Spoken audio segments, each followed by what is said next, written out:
يا أيها الذين آمنوا كتب عليكم الصيام كما كتب على الذين من قبلكم لعلكم تتقون.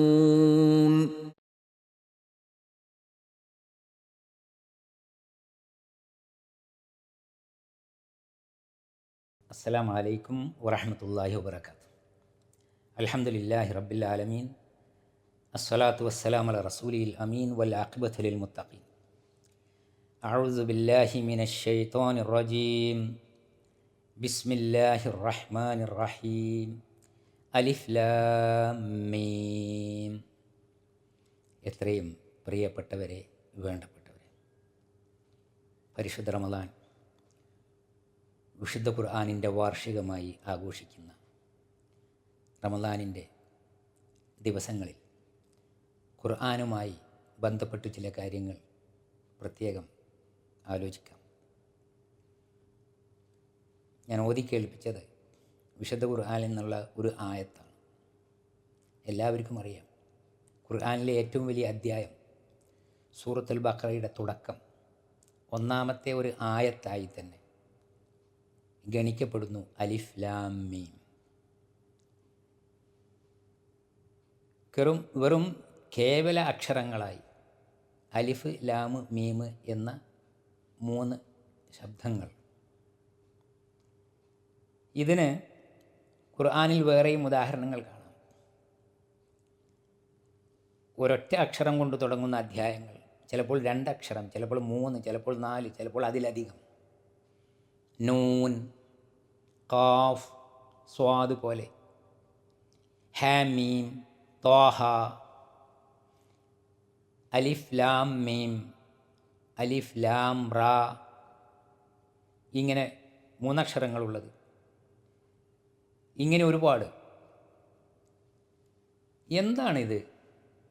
വിശുദ്ധ ഖുർആൻ ഇത്ര കുറഞ്ഞ വചനങ്ങൾ, വാക്കുകൾ, വലിയ ആശയങ്ങൾ ഉൾക്കൊള്ളുന്ന ഈ ഗ്രന്ഥത്തിൽ വെറുതെ എന്തെങ്കിലും ശബ്ദങ്ങളോ പ്രയോഗങ്ങളോ ഉണ്ടാവുക എന്നത് ഒരിക്കലും നമുക്ക് ഊഹിക്കാൻ പോലും വയ്യാത്തതാണ്.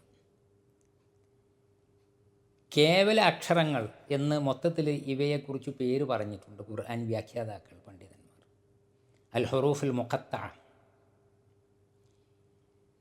വളരെ പ്രാമാണികമായി മഹാന്മാരായ സഹാബികൾ, അബൂബക്കർ സിദ്ദീഖ് റളിയല്ലാഹു അൻഹു, ഉമർ, ഉസ്മാൻ, അലി റളിയല്ലാഹു അൻഹും പോലുള്ളവർ എല്ലാം ഇത് വിശുദ്ധ ഖുർആനിൽ അള്ളാഹുവിൻ്റെ വചനങ്ങളിൽപ്പെട്ടതു തന്നെ.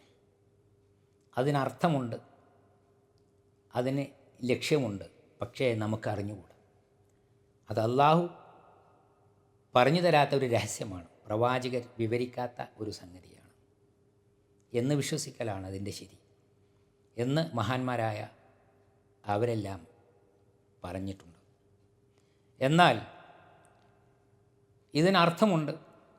അത് ഖുർആനിന് വിപരീതമല്ലാത്ത, ഇസ്ലാമിൻ്റെ വിശ്വാസ ദർശനങ്ങൾക്ക് വിരുദ്ധമല്ലാത്ത, അതിൻ്റെ ആശയങ്ങളെ ആലോചിച്ച് കണ്ടെത്തുകയും മനസ്സിലാക്കുകയും ചെയ്യേണ്ടതാണ് എന്ന് പറഞ്ഞ പണ്ഡിതന്മാരുണ്ട്. ഷെയ്ഖുൽ ഇസ്ലാം ഇബ്നു തൈമിയ്യ റഹ്മത്തുള്ളാഹി പോലുള്ളവർ ആ നിലപാടുകാരാണ്. പുതിയ ആധുനിക പണ്ഡിതന്മാർ ഖുർആൻ വ്യാഖ്യാനങ്ങളിൽ ഒക്കെ പറഞ്ഞു പോന്നിട്ടുള്ളതിൽ പ്രധാനമായും ഇത് അറബി ഭാഷയിൽ യഥാർത്ഥത്തിൽ 48 അക്ഷരങ്ങളാണ് ഉള്ളത്. അതിൻ്റെ പകുതി 24 അക്ഷരങ്ങൾ ഇതിനു വേണ്ടി ഉപയോഗപ്പെടുത്തിയിരിക്കുന്നു ഏതാനും സൂറത്തുകളിൽ. ഇതിൻ്റെ ഉദ്ദേശം ഖുർആൻ അവതരിക്കുന്നതിന് മുമ്പേ നിലവിലുള്ള അറബി ഭാഷയിൽ പ്രയോഗത്തിലുള്ള അടിസ്ഥാനപരമായ അക്ഷരങ്ങൾ മാത്രമാണ് അലിഫും ലാമും മീമും പോലെ, അതുപോലെ പറഞ്ഞു പോരുന്ന ഇത്തരം കേവല അക്ഷരങ്ങൾ. ഇങ്ങനെയുള്ള അക്ഷരങ്ങൾ മാത്രമേ ഈ ഖുർആനിൽ ഉപയോഗിച്ചിട്ടുള്ളൂ. അതുവരെ വിശ്വസ്തനും കണ്ണിലുണ്ണിയുമായിരുന്ന മുഹമ്മദ് ഖുർആനിൻ്റെ വചനങ്ങൾ കേൾപ്പിക്കാൻ തുടങ്ങിയപ്പോൾ കണ്ണിലെ കരടായി മാറി. എല്ലാ വിധത്തിലുമുള്ള എതിർപ്പുകളുണ്ടായി. പക്ഷേ എവിടെ നിന്നോ കവിത പഠിച്ചു വന്ന് ചൊല്ലുകയാണ്, സിഹിർ ബാധിച്ചതാണ്, ഭ്രാന്താണ് എന്നുള്ള പരിഹാസങ്ങളും ആക്ഷേപങ്ങളും ഒക്കെ ഉണ്ടായി. എന്നാൽ അതല്ല, നിങ്ങൾ അറബി സാഹിത്യത്തിൽ മത്സരങ്ങൾ വരെ നടത്തി മുഅല്ലഖാത്തു സബഅ കഅബത്തിൽ കൊണ്ടുവന്ന് കെട്ടിത്തൂക്കി കവിതകൾ, ഒരു ഭാഷയിൽ കവിതാ ശകലങ്ങൾ എന്ന് പറഞ്ഞാൽ സാഹിത്യത്തിൻ്റെ ഉന്നതമായ ഒരു നിലയാണ്. അത്രത്തോളം ഭാഷയിൽ ഉയർന്നു നിൽക്കുന്ന നിങ്ങൾ, പക്ഷേ നിങ്ങൾ ഉപയോഗിക്കാത്ത ഒരു അക്ഷരം പോലും ഈ വിശുദ്ധ ഖുർആനിലില്ല എന്ന് ലളിതമായി പറയാൻ ചില ഉദാഹരണങ്ങളിലൂടെ, കേവലാക്ഷരങ്ങളിലൂടെ തുടങ്ങുകയാണ് വിശുദ്ധ ഖുർആനിൻ്റെ ഏതാനും അധ്യായങ്ങൾ. അതൊരു വെല്ലുവിളിയാണ്. ഇങ്ങനെയുള്ള നിങ്ങൾ ഉപയോഗിക്കുന്ന നിങ്ങൾക്കറിയാവുന്ന അക്ഷരങ്ങൾ മാത്രം, അതുകൊണ്ട് വിശുദ്ധ ഖുർആനിൽ പോലെ അതുപോലെയുള്ള എന്തെങ്കിലും ഒരു വചനം, ഒരു ശകലം നിങ്ങൾ കൊണ്ടുവരൂ എന്ന് വെല്ലുവിളിക്കാൻ വേണ്ടിയാണ് ഇത്തരത്തിലുള്ള കേവലാക്ഷരങ്ങൾ ഉപയോഗിച്ചിട്ടുള്ളത് എന്നതാണ് അതിൻ്റെ ആശയം എന്ന് പണ്ഡിതന്മാർ അഭിപ്രായപ്പെട്ടത് കാണാൻ സാധിക്കും. വിശുദ്ധ ഖുർആനിൻ്റെ അജയ്യത, അതിൻ്റെ അമാനുഷികത വിളിച്ചു പറയുന്ന വളരെ ലളിതമായ ഒരു ഉദാഹരണം തന്നെയാണ് അത് എന്നത് വ്യക്തം. അസ്സലാമു അലൈക്കും വറഹ്മത്തുള്ളാഹി.